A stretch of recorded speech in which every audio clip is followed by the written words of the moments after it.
Hello, everybody. Welcome back to Drop a Line at 9. I'm your host, Alec. Tonight, we are on with Ameerah Bilal. She is an amazing poet. I had the pleasure of reading her work recently on live readings for One True Promotion. I'm very, very excited that Ameerah is joining us this evening. So as soon as she joins the stream, we will be able to bring her on live to share our screens. And we're just going to talk to her about who she is and what she does, her art, her craft. And yeah, that'll be fantastic. For those of you who don't know me, I am Alec Pangea. I am a fiction author, the writer of Barker's Rules, which was just published today for $12.99 on Amazon.com, paperback. It is also available for $3.99 in ebook format. It is the beginning of the Meridian Trilogy series of novels. Book 3 is currently in development, and in the meanwhile, we are. I'm representing One True Promotion, which is a shared promotion brand between myself and fellow author Andrew Bast. We are a brand that promotes you. We have multiple live streams. Drop a Line, for example, can give you a free interview. Live readings can have your work read for free. Or if you're not an author or a poet, you can have a pitch for your business be read for free. We can feature you on Tip, where you can join us to share information about what you do. You can join us for writing sprints over on Andrew's wall, where we sit together on our live streams and just do our homework together. There's all kinds of stuff you can do to be promoted and be represented, all without a penny's charge at One True Promotion. So without further ado, I will bring on Ameerah, and we will be down to business. So. All right. We are also simulcasting for the first time on Drop a Line. Hello, Ameerah. How are you? Hi, I'm good. How are you? Good. Great to see you. Thank you so much for joining me. I have to tell you, I'm a big fan. When I read your work on live readings not too long ago, I was absolutely amazed. I was just, absolutely amazed at your skill and your talent as a poet. So I'm really excited to talk to you and to welcome you to the show. I appreciate that. Thank you. Of course. We are also, I'm a little bit new to this, so there's a little bit of jumping around going on right now, but we are also simulcasting on YouTube.com as well. So the folks on YouTube should be able to hear your voice as well while we're talking here on Instagram.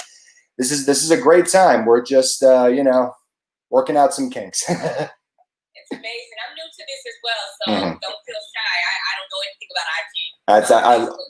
I love this. We can suffer together. So welcome. How are you this evening? I am absolutely amazingly great. Thanks to God and everybody out there who's showing support for my work and my book. I'm just amazing. Absolutely. I know the feeling. So, Ameerah, am I saying your name right, by the way? Absolutely. Wonderful. Thank you. So, Ameerah, this is basically just a very casual, very fun and laid back talk show where we talk about ourselves and get our message and our our brand out there for a live audience and promote whatever we have upcoming or encourage people to follow us and to visit us at our websites and tags and all that. So my questions are usually pretty basic. I usually start with, do you want to tell us a little bit about yourself and how you began the process of what you do? Absolutely. My name is Ameerah. I'm a Newark public school teacher, a parent of 5 kids, a wife, Newark native, but I live in Central Jersey at this time. And I've always been a part of the writing process. I consider myself prior to poetry as just a regular writer, just short stories, and working on a novel for many, many years and haven't ever finished it. I facilitate shows for children, basically, in the area of poetry. And then I kind of just started hanging out at poetry spots and got more involved. And then I started performing some of my work, which is like a hard step to take in the beginning. But I'm glad that I have taken that step because I absolutely love it now. Absolutely. I love what you say about taking steps, because it really can be very daunting when you're, beginning your craft in a certain place and then you move onto the next phase of the process. It can be so daunting before you get there. But oftentimes I too have found once I'm there, it's like, oh my Lord, I never realized how, what fireworks this could be, You don't realize how much you love something until you actually venture into a space and you realize this is where I've been, where I should have been all along, and how did I not know that? So in continuing with talks about what I do and who I am, I'm basically a science teacher. I've written one book on well, actually two. This is the second one, but this is the one that's had the most out there the most. I've written a short book about anthology of poems. Basically, most of my poetry is taken from stories of people that I've met, children more specifically, and I just kind of like tell their stories through these poems and rhythms, and just try to get life out there for people who can relate, and also to let people know that your life may be perfect, but maybe someone else's isn't. And when you send a child to school, there are many challenges other than learning. So that's the crux of what I do. And just talk about mother experiences with children, and being a Black mother, and also being a mother who has lost somebody very close to violence. So a lot of the emotion and a lot of the pain comes from those experiences. Yes, it really is a tremendous service to society, what you do. It really is. I believe that in my heart. It is, it is something that I really do feel, called to task about, realizing, as you say, that, that so many people are struggling, and that, the art that we produce and meetups like these and the events that we all go to are chances to, kind of bring people in and make them realize the work the work that's needed to be done. One of the things that probably the most important thing next to the book is I'm also the facilitator of a female venue. It's called When Women Speak. That's my brand. It's a platform where female poets come together, and all of the talent is female. All of the audience is female. All of our vendors are female, and it's held at a female-owned spot. So it's about empowerment, uplifting, and offering a safe space for females to come out and get their voices on, find their voices, share their stories, find a story, talk about their life, but it's pure emotion. And again, the brand is When Women Speak. That is absolutely amazing. And does When Women Speak have an Instagram handle to follow? It is When Women Speak 1, because there's another When Women Speak out there. So I'm When Women Speak number 1. We were meeting before the pandemic every other month at the Source of Knowledge bookstore on Broad Street in Newark. But since the pandemic, I think I was one of the first poetry shows to go virtual. So we had our show in the beginning before, like, I guess it was in April, actually. And we are every other month, so it's time for another show. I'm working with Newark Poets, and I'm doing a show for them on Saturday, which I'm going to incorporate parts of When Women Speak, because all of the guests, all of the poets that will be appearing on June 20th, Saturday, on IG Live, will also be women.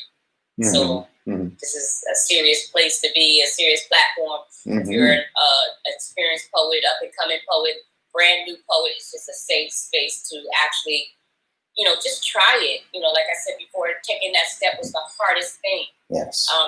Because, as a writer, as a poet, it's like you're sharing parts of yourself. And the scariest thing for me is, like, what if they don't like my stuff? What if they don't understand this story? What if there's no one in the audience that can relate, and it's so personal? And then you have to stand in front of people with this personal item and feel that, maybe they're going to judge me, and find it When Women Speak and other places that it's not about judgment. It's about just getting up there and sharing your work. Yes, absolutely. And I am so glad you came on the show with us tonight, because I am thrilled that we can promote When Women Speak a couple days before Saturday. So we can encourage people, definitely come out to this live stream on Saturday. It's When Women Speak 1, right? It's When Women Speak. Actually, for Saturday, I'm doing it for Newark Poetry. So it'll be under Newark Poets or Newark Poetry. That's their handle. Wonderful. But I'll be the hostess for that. Wonderful, wonderful. Mm-hmm. So yeah, everybody who's watching, please do go out on Saturday on Instagram Live to Newark Poetry. I'm so sorry. Okay. Yeah, please do. But please do tune into the live stream, because it is, it is a very, very important cause. And, Ameerah, I know that you are going to do a tremendous job hosting. So I'm definitely hoping to catch some of it myself and hear the voices and hear the stories. That really is inspiring. And I really do, I really do put a lot of value in the work that you do. So I really hope that you get a good turnout. I hope so.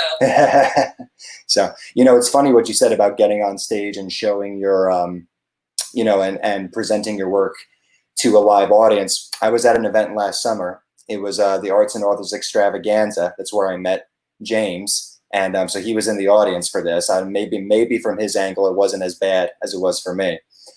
But I had to get on stage and give a pitch for my books. For me, it was all, very personal, and the content that I write is, in some places a little strange to some. So I'm never sure how it's going to be received.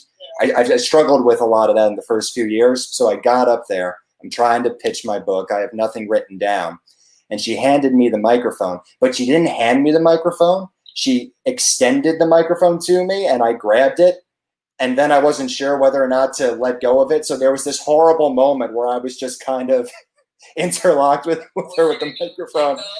It was just, and I watched it back because Andrew, who runs the show with me behind the scenes, was recording me on Instagram Live, and I watched myself, and I was just like, oh. We do feel that way about our early moments. We do.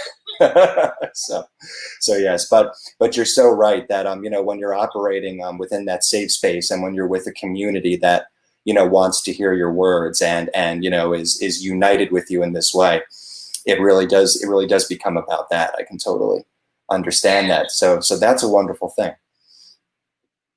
And like in the space as well, we find a lot of talent that you wouldn't normally see at other venues, because the space and the energy there is so welcoming. People who would normally get up and share any of their material, they feel so at ease that they want to get up and do their work, and it has been phenomenal. I don't think that When Women Speak, since it's been going on for I think 2.5 years now, we've only had one time where we didn't have a packed house. So it's amazing. Word has spread, and they come out and they're looking for it. And I'll tell you that one time, the one time where we had like 7 people in the audience was the one and only time I invited men. Really?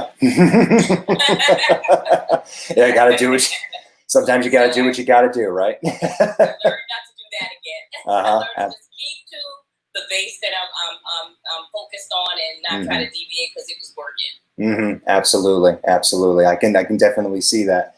Well, that kind of snowballs right into my next question, actually. So that's good. My question was going to be, what would you say, starting on these, these groups online and running this for 2.5 years? What were some of the, what were some of the early challenges you experienced in putting these communities together? Well, the early challenges, and I'm going to be honest, while I have the platform, for me, I didn't feel as welcome as I thought I should be feeling. I'm not what they call the slam poet. I'm a storytelling poet. Like, I do narratives. My poems are not short poems, so they go through a series of ups and downs, like a short novel or a novelette. And I just felt that every venue I went to, they wanted this powerhouse, battling type of situation with poetry, and that was not my voice. So I sat in the audience for a very long time with my poems in my pocket, not sharing, thinking that that wasn't the place for the type of work that I did.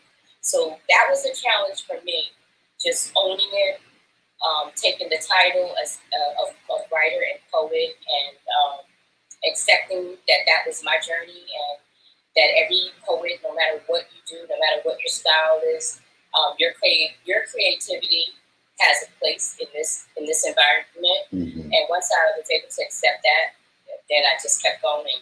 The other thing was, after the first venue, when we had nowhere to sit and nowhere to park, I had a problem with finding a place that was large enough and affordable for us to meet. So that was definitely a challenge. And I was so happy when the Source of Knowledge opened their doors and welcomed us, and it just became part of the brand. You know, it's very cool to say all women, all women, all women, all women, and the venue is owned by women. So I was happy with that. So that definitely was a challenge. And I haven't had too much of a problem with anything else other than the space and just having the heart to bear myself in front of people and encouraging others to do the same thing, because that's what I wanted to do. I wanted people to know that I was in that spot. And I'll stand with you. If you want to say a poem and you're afraid, I'll stand with you while you go through words. And sometimes I'll even read it for you if you're really feeling that shy. So those are some of the challenges, just owning it and just feeling comfortable enough to share the work. Absolutely, absolutely. I can definitely see that. I can definitely relate to that in some of my earlier experiences, for certain. But you know, it really does occur to me how, you know, just what a privilege it is to only recently be learning about safe spaces, because that's what's been true about my life as an artist. Is that for me, it was always just, oh, I wanna get published. I want to write. I want to get published. I want to put it somewhere. And for me, it was, you know, it was like my options were endless. And to only recently be learning the importance of groups that are, you know, that are safe spaces and places where people can gather without judgment. You know, that really is very eye-opening to me, and it makes me realize the importance of, you know, people sharing their stories around on platforms, you know, such as these online. You know, so I find the online. Do you find the online a little easier, or is it like challenging for you? What do you prefer, in person or online? It's interesting because I've been doing the live. I've been live streaming since 2018 on a weekly basis. So I've gotten to do that so much more than I've been out to live events.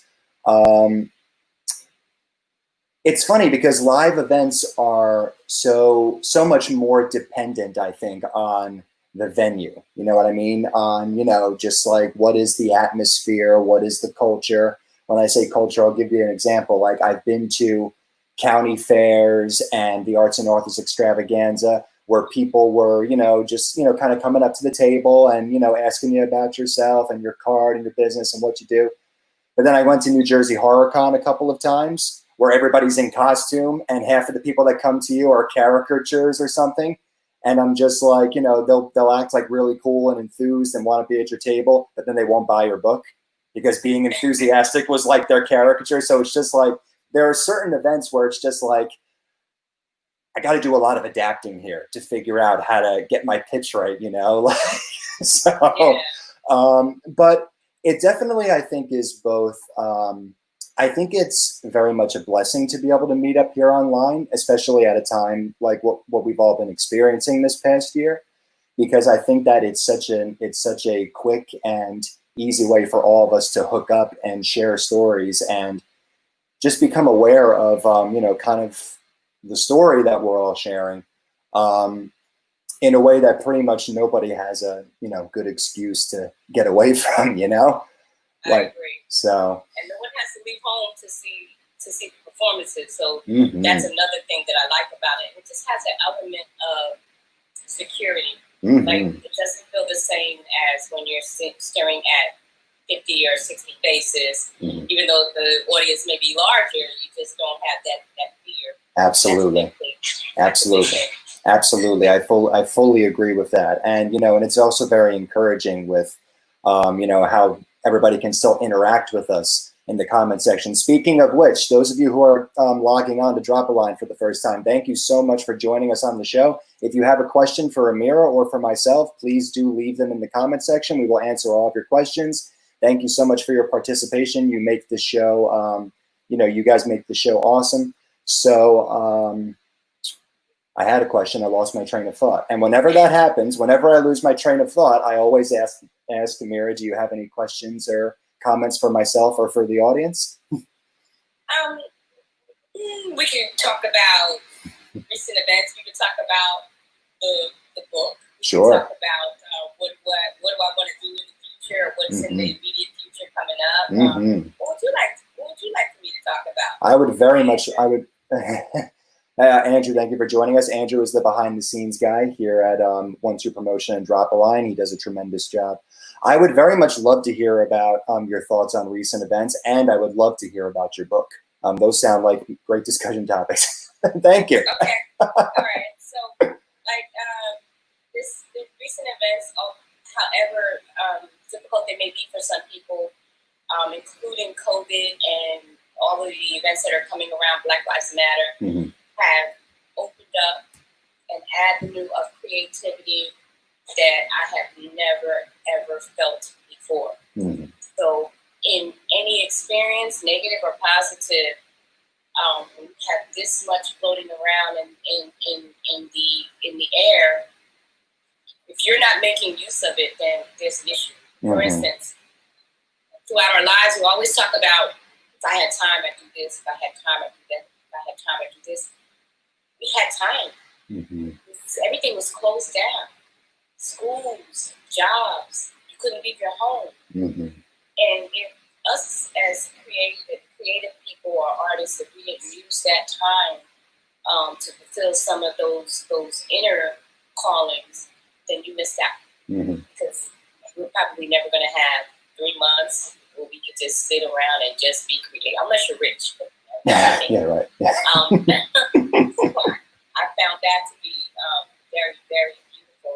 And I was involved in several writing groups that were postponed, but we did them online, and then called to certain demonstrations or protests to do poetry, which was amazing. The last experience was in Newark City Hall, where I performed a poem for the audience on Broad Street in Newark, which was phenomenal, dealing with the subject of Black Lives Matter and equality for all and that kind of thing.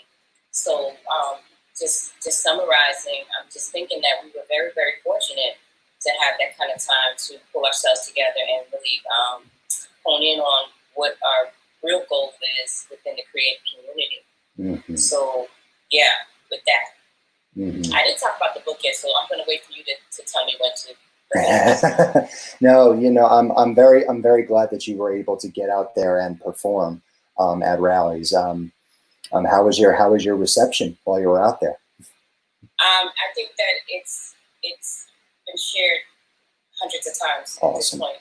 Very good. It's all over social media. A little bit of media coverage as well.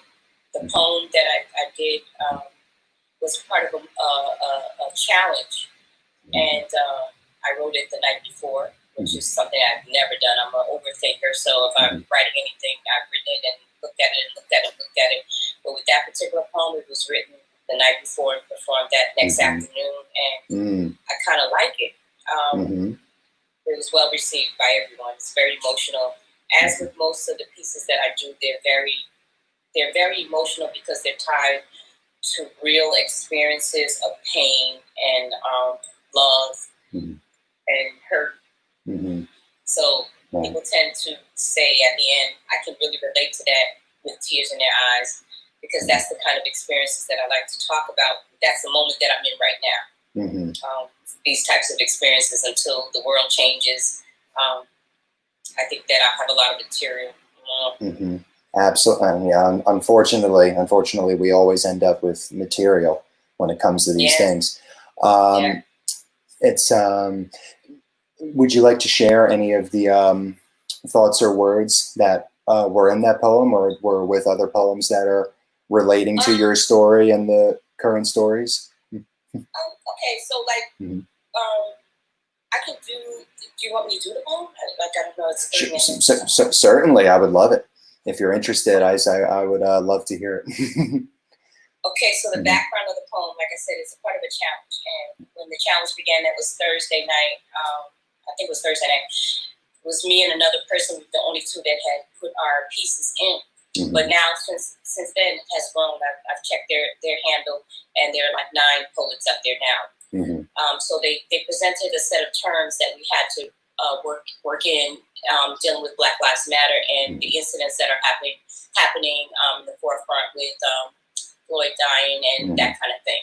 Mm-hmm. So I have always written poetry as it is anyway that dealt with humanity and dealt with the fact that we don't have sons, fathers, etc., to lose. Mm-hmm. So whether that violence is inflicted by people in the neighborhood or it's inflicted by policemen, which is the big issue now. As a mother of Black sons, I worry all the time. Mm-hmm. And after having lost one, I can't even give you that feeling. Mm-hmm. So this poem is called I Have a Name. I have a name my mama gave me. My name is Ameerah. A-M-E-E-R-A-H.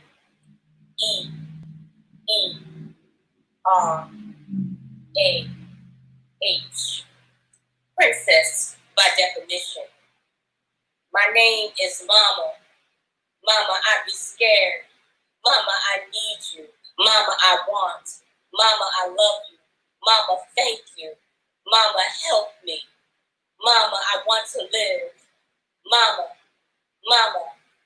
I can't breathe. Mama. My name be Muslim. La ilaha illallah Muhammadur Rasulullah. My spirit be worship the Creator. Fear not the oppressor. Fear not the oppressor. Fear not the oppressor. Freedom by nature be me. My name be teacher. Miss, I don't understand. Can you help me? Miss, hold my hand. Miss, I need you. Miss, I'm afraid too. My name is the future. I mold minds. I bend souls. I break curses. I untie knots. I teach. I love. My name be honey, baby, love. My name be wife. My name be sister friend. You got my back. Power sister locks. Super pink holding blocks. Stand by me. Fist pump. Bro rocking. Kmart blazing. Hookty sister friend family. My name is tell this story in one glance. Photos, word origins, 3 languages. Ties to humanity. Smile. That's my name. My name is stand. Stand and be counted. Stand and be recognized. Damn that census. Be counted amongst humankind. Demand this. My name be the revolution. My name is African tied to a continent. The connection. No African American, no. My melanin be challenged. The lighter hue, not black. And my tribe be human. My name is I can't breathe. I don't want to be killed by his hand. I don't want to be killed by your hand. I don't want to be killed by the hands of the police. My name is Black Lives Matter, Black Lives Matter, Black Lives Matter. They matter to me. My name is human. I have a name. Well, thank you so much for reading that. You're welcome. And thank you for sharing that on the show. I'm very, that's a beautiful piece. Absolutely beautiful. And, thank you. Absolutely. So, would you like to let people know real quick where they could, all the places they could follow you? Okay. So I'm Ameerah Shabaaz-Bilal on Instagram and on Facebook. Those are the two places that I do my social media. All of my events are basically publicized on social media. I do have a YouTube channel, but right now I'm not connecting that to my poetry as of yet. That's up and coming. But basically, I hang out on Facebook and IG. I haven't talked about my book yet. So is that time now, or should I wait for you to? No, certainly. No, please do. We're here to promote you tonight. The title of my book is Breathing Through Concrete. And it's the anthology of poems similar to the one that I read, talking about the lives of children that I've met over the years as a Newark Public School teacher. Some of the things that they've encountered as being children, separated from parents, finding themselves in life at preteen. Some of them subjected to violence, some of them just out of the ordinary types of life situations. The title of the book is Breathing Through Concrete. You can obtain it on Amazon, or you can hit me up in a DM, instant message, and we can connect that way. I absolutely make more money if you inbox me or you DM me, because if you go to Amazon, although I'm available out there, they do take their percentage. It's all good. So I don't know what else to say as far as the book is concerned. It's awesome. It's a sold out volume at this point. So that means that I've sold so far over 300 copies of this book. Schools have bought it for their 8th grade language arts. And I'm just on like the second batch of here by this book, and people seem to appreciate it, and they seem to tell their friends about it.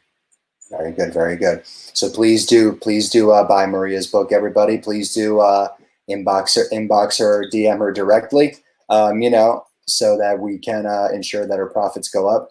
And Ameerah, I have more recently, I have really been setting aside time to educate myself and to lend my support to the cause as much as I possibly can. Absolutely. And a lot of that has been buying books, and I have a whole collection set up on my bookshelf right now that I will be poking through very soon. If you ever want to hang out and just talk about stuff, that's cool too, because I feel that the more that we know each other, the more that we can make a better place for all of humanity. Absolutely.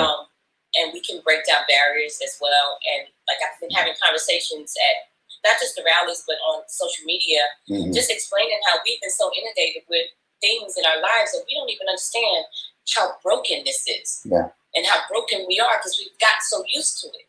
So I'm figuring the more discussion that we have about these subjects, the more we can open our eyes and we can change our thing. It's not just me, it's not just you, our thing. Yeah. Because we've got a lot of work to do here. Absolutely. I could not agree with you more. And recently I actually added you to the chat. I don't know if you saw, but I've been reaching out to some friends who have been on the show. And in response to Amplify Melanated Voices, which came out a couple of weeks ago, I was offering to use this platform, Drop a Line, outside of the weekly 9 p.m. segment. I was offering to use this platform to have these discussions about Black Lives Matter and Black stories and melanated voices. I think that's up to us. I think that we can't wait for politicians. Yeah. We can't wait for people who think that there's nothing wrong. Yeah. It's up to us to make these changes and to pass that information on and on and on and on. We can't sit and wait for somebody else to do it anymore. That's right. We have to take that onus. That's right. So so I was so I would happily continue doing lives with you about this subject on a couple of the other time slots, so that we could really get this discussion out there as much as possible. That is something that I would absolutely very much be interested in doing, and I would love to buy your book. Okay, wait, I'll inbox you the information for the book. Wonderful. And I want you to inbox me for any discussion. Like, I know you're on often, and I want to be a part of it, and I want to not miss it. With everything that I do in my life, sometimes I kind of forget things. So, I mean, if you don't see me on, just hit me up. I'll be here to support the show. This is a phenomenal situation. Like, I love what you do. I love the interviews. You give the artists a chance to talk. You get people a chance to meet people that they wouldn't normally meet, because we don't run in the same circles. Mm-hmm. This is like the best idea, and I want to thank you for having me on. Mm-hmm. And anything that you've attributed to helping me succeed as a writer and a poet, I really appreciate it. I really do. Thank you. Well, you're too kind, because this, for me, I always feel like I'm doing the bare minimum. So I appreciate that, but plenty more where that came from. Earlier you had mentioned things upcoming. Could you tell us a little bit about events coming up where we could lend you our support? Absolutely. The first event, although there'll be all women performers, it's a live stream on Instagram on Saturday, July 20th at 7 p.m.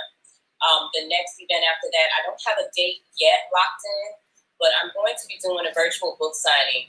And I'm calling it a virtual book signing, but it's actually a virtual performance of poems in the book. And it's going to be done by various poets in the community as we discuss what's happening now, what caused the book to come into fruition, and just have a conversation, as well as built it into a show style kind of thing. I don't have a date yet, but I will definitely let you know the date. So those are the two most important things that are coming up for me, as well as people please buy the book. And then I have an author's gala on August the 2nd as well, which I don't have the details, but James Ellaby and I will be pushing our book at that event, so I can push that out to you as well. But those are the things that I have coming up, and I have to schedule the next When Women Speak outside of June 20th, which is Saturday at 7 p.m. Wonderful, wonderful. So yes, everybody, please do support these events. Please do show up for these lives. They are very, very important causes, and they could definitely use your support. Those of you who are watching who might not know, Instagrammers need viewers. Yes. Okay, so James gave me the actual name of the August 2nd event. It's called Arts and Author Extravaganza. That's the one. Yeah, so we'll be attending that and wonderful. Have available for that. Wonderful, wonderful. That was where James and I met. It was a great time. And I remember James had a pretty profound impact on me as an artist. My story was always kind of, just honing my craft and going to school to learn how to write and trying to put my first book together and all that stuff. And I was a part of workshop groups and study sessions. My dear friend from high school, Andrew Bast, who's running the show behind the scenes tonight, he came to all of my book signings with me. He lugged books for me. He set up the table for me. He was kind of my own personal agent, shopping me around. But James, when he came to our table and we were trading stories and I was inviting him to be on the show, he's been on twice since then. I was explaining a little bit about who Andrew was, since he was sitting right next to me. And he looked me right in the eye and he said, "That is indispensable." He said, if you have a partner like that, a friend like that, that is an indispensable resource. And I, of course, at the time was very grateful to Andrew for being there already. But when James said that to me, it really kind of reprogram my brain a little bit. I was like, you know what, this is indispensable. This is just an absolute blessing. This is really, I am just, I'm just like, riding a really high wave over here. You know what I mean? And ever since then, I've really been very positively just trying to, bolster, both him and the surrounding community as much as I can. So James, James with a quick sentence really did make an impact on me. Well, you're doing a great job. You're doing a great job. James has always been in the background, helping artists any way that he can. He had a show, and this is where he and I met. He had a show. Why can't I remember the town? Happens to me all the time. I was one of his audience members at every show because I enjoyed the diversity. I enjoyed meeting the different writers and the different poets. But I think that what you and I are speaking about, every poet is similar in that respect. Like, you don't know your value until you get out there and someone comes to you and says, your poem really helped, thank you. Or I had a similar situation, how did you know? Until then, you're worried about, are they even going to want to hear me? Am I boring? Like, do they get this? So yeah, that journey that you talked about, I definitely was on that for a long time. Oh yeah. I'm so glad to be off of it. That's right. Not looking By the back. way, James said that place that he used to have his venue was the Blazing Saddle in Carteret, but that's no longer where he's holding his shows. But that's where he and I used to frequent his show. I used to come there all the time as a artist and a guest. So we go way back. We did a couple of performances. He was the one that was co-host the day that I would have had 7 people in my audience because I invited men. So I just wanted to throw that out there. He actually said a little bit above in the comment section. He said with a little sweat drop. That was part of my fault. Sorry about that. So it was partly his fault, but I mean it's all good. We just learned from that if something is not broke, you don't always necessarily need to fix it, and we also learned that space is necessary. So keep it the way that it is, And it's not your fault, James. It just we needed to learn something there, and we did. So, Ameerah, is your book a book of poetry primarily? It is an anthology of poems. Yes. Very good. Yes. So, what do you think? So, like, where do you think? This is kind of an artsy question. I'm a fiction novelist. Where do you think novelists and poets have the most in common, would you say? I think I'm both. Okay.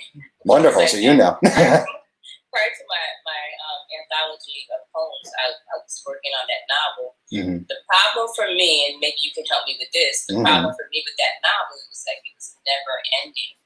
Okay, so I'm going to get back to your question, by the way. I didn't forget. Oh, sure. It was never ending. Like, I just couldn't finish it. It was just every time I sat down to complete it, there was something else I wanted to add to somebody's character, to somebody's story.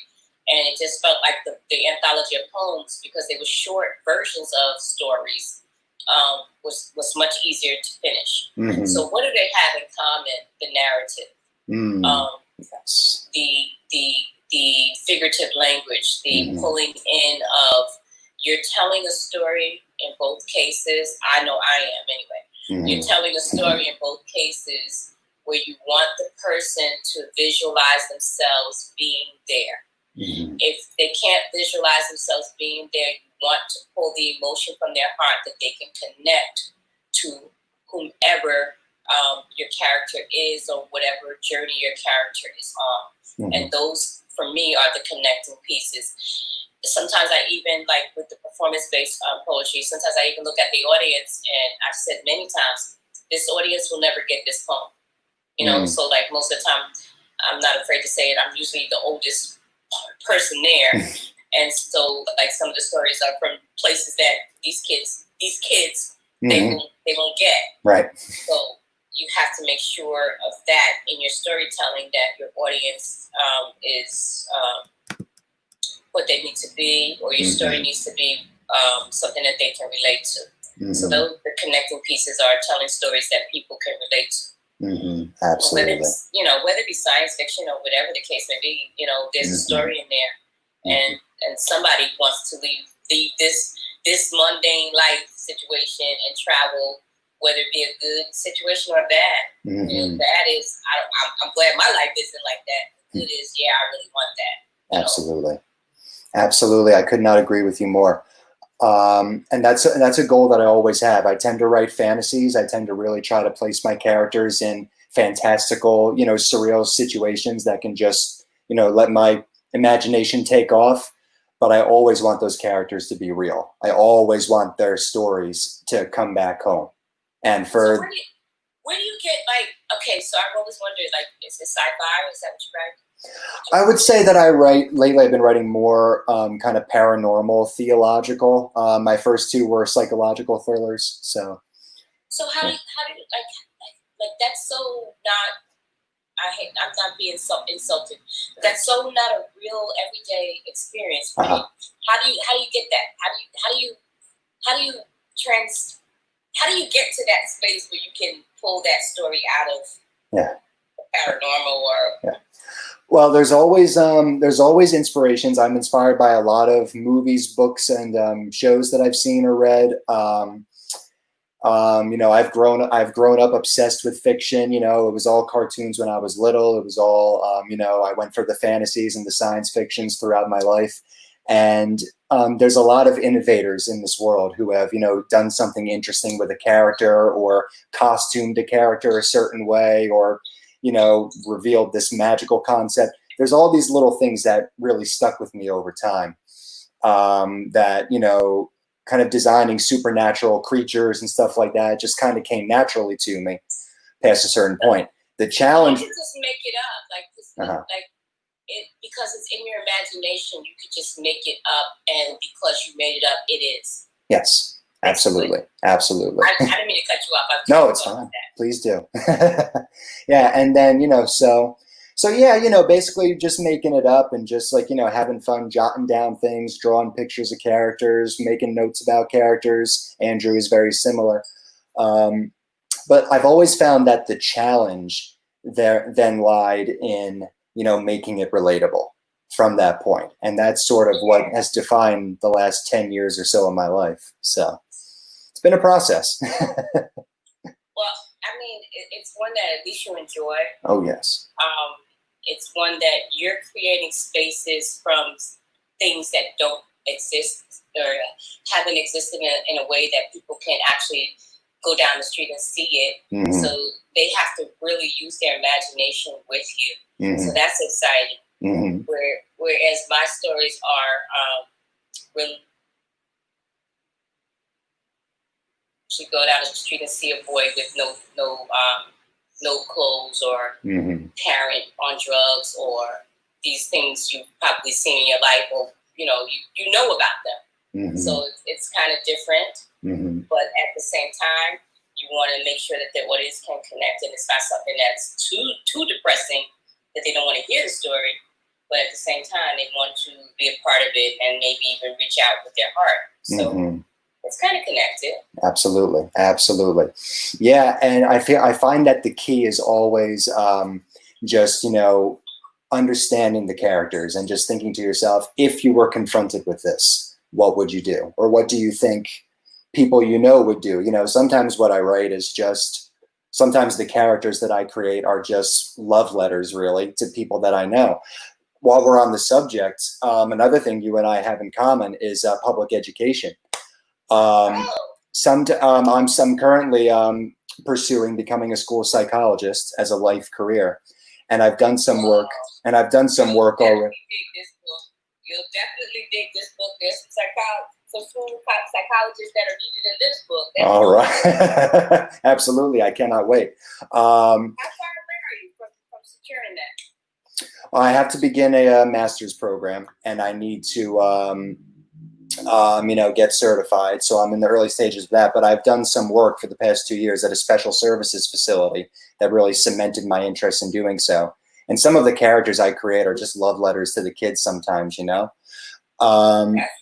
We're getting a lot of questions tonight. I've been neglecting the comment section. I'm so sorry. So, but we've got, what have we got down here? We've got a couple questions for me, I think. The question is, where is it? Here we go. Okay, so Daba by Drew is asking if Andrew is in my book. Andrew himself explicitly is not in the book, but I'm sure he has or will appear in the book in various ways. Andrew, if you are there, you could write me a request to appear in my book in a certain way. And with Ameerah as my witness, we will make that happen in the next chapter that I write. And she also asked, was sci-fi one of your escapes from the hardship of reality? You know, that is such a great question. The reality for me is simple, and this is why I'm so driven to be an ally and be of service to the people around me. It's because my life really has not had a lot of hardship. I was privileged to spend most of my life escaping and being fascinated by all these fantasies and science fictions and all of that. I find that in times where things can be overwhelming, it is most certainly an escape. I definitely think that the content that I write can be an escape for other people as well as it was for me.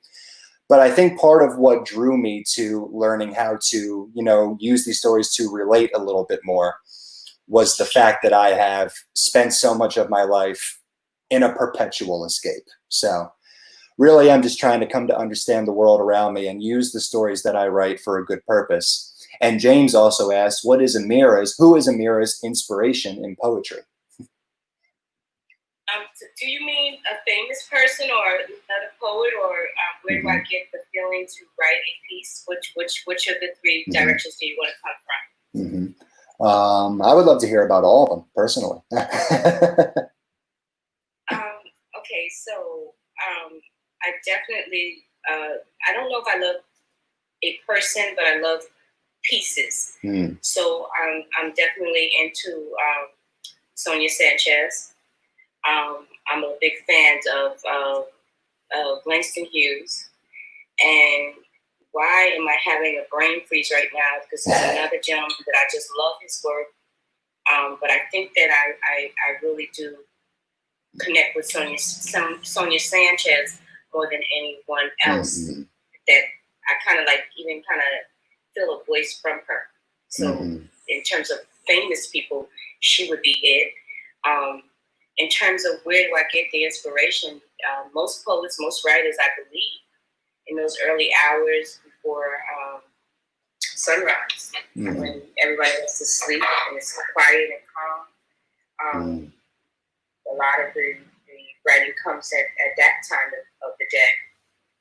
And usually it's from the heart, from something that I've experienced or I've witnessed that has just stuck with me, and it just evolves into a writing. And if I don't write it down at that time, I've lost it. I've lost so many beautiful poems because I was too lazy to get up to write it down, or too sleepy. So the time of day would be early morning, and the inspiration is always from children. The inspiration is from lost loves. The inspiration is from violence that befell people that they had to survive. So I guess it's a survival type thing. And witnessing people who have things happen in their lives that weren't necessarily the best of situations, but they found the fortitude to overcome it and survive. So, Absolutely. And that really is the best inspiration, is something that comes straight from your experience and straight from your heart. And that really is, I think. Wait, I need to cut in right now. Sure. Sorry, this is not my show. But my baby is on here. That's right. I have a student, Andrew, congratulations, Andrew, the graduating class of 2020. I don't know if I mentioned or if I sent you a bio, I don't know, but prior to me actually becoming a poet in my own right, performing, that is, I've always written but not performed, I was a facilitator for youth. So I had youth poetry, and out of that experience, I had 300 kids published, their works published, and they would do poetry performances in hopes of them with talent sticking to it and becoming writers and what have you. So Andrew was stating in his comment here that I actually taught him by putting his pain or the world's pain into the pieces. He could use that experience to tell his story. And he's absolutely right. That's the same thing. That's the same place that I'm coming from. So some of the students are challenged, and the writing is their way out. So thank you, Andrew, for reminding me. That's right. Yes. Thank you so much, Andrew. And thank you for joining us on the show. Thank you for the questions you asked us both, and for supporting the show. It was wonderful. It's wonderful that you tuned in. And James says, I told you that your work reminds me of Sonia Sanchez. Carrie says, congrats to Andrew on your graduation. Carrie is also a teacher, and she had a couple experiences with her students recently, seeing how they were in their projects, telling their stories and reacting to what's going on in the world. So it really is, if you're working directly with the little ones, I think the reality of all of this really kind of emboldens you, or at least it certainly does me. Well, this was absolutely wonderful. We are close to running on about time. I think in about 5 minutes, Instagram is going to kick us off, as it normally does. The second time I ever did this live stream, I was mid-sentence with a friend, and they just cut us off. So, Ameerah, before we go, are there any notes you would like us to take, or things you'd like us to remember? What I would like to say emerging poets, emerging people with any creative aspect, trust your own dopeness. Don't fall into a space where somebody else dictates whether or not you belong there. There's room for every voice. There's room for every soul in this world of creativity. And we've all been given a gift, and it's up to us to find that gift, nurture it, and go forth with it, and also share it with other people, because it means nothing if you keep it to yourself. So that's what I'd like to leave everybody with. Absolutely. Go forth, be poets, share. Absolutely. Absolutely. Yeah. And definitely buy our book and share. Friends, if you were inspired by tonight, if you were emboldened, encouraged, please do not be afraid to tell your stories. If you want a platform for your stories to be told, message me so I can bring you on Drop a Line, and we would love to help you get your stories out there. Thank you, everybody, for joining us tonight. Ameerah, thank you so much for being here. This was an amazing show. Thank you for telling your story. Thank you for sharing a sample of your work, and thank you for doing all the things that you do. I would love to have you on the show again sometime, and I would love to keep coordinating with you. I really do admire the work that you do, and I hope that you stay safe and healthy in the midst of all this as much as possible. And you call me for anything. I'm a good worker. You got it. I like to help. Yeah, thank you so much, Ameerah. This was Drop a Line. You have a good night, Ameerah. You have a wonderful night. Thank you so much for joining us. Much love to you. And thank you so much, everybody, for joining us tonight on Drop a Line. We will see you next week. Bye-bye.